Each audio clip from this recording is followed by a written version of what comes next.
Welcome to the Rim Break Rodeo. We hope this video helps. Start by preparing each piece of mail with a clear recipient address. Write the full postal code on each envelope so sorting is accurate.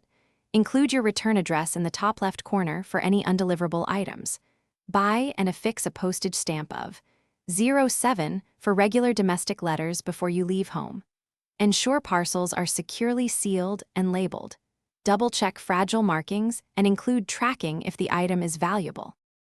Approach your Canada Post community mailbox during daylight for safer handling. Deposit stamped letters in the designated outgoing slot before posted collection times each day.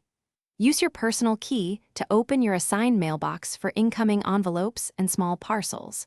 If a delivery card is in your mailbox, follow the instructions to retrieve larger parcels from the parcel locker.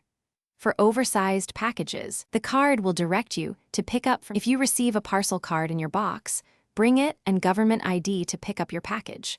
Present the card and ID at the parcel locker or retail location indicated on the card. If an item is lost or damaged, report it immediately to Canada Post customer service online or by phone. Keep your mailbox key secure and order a replacement promptly if you lose it to prevent service interruption. Note collection times posted on the box for timely outgoing drops. Thanks for watching. Consider subscribing if we helped you.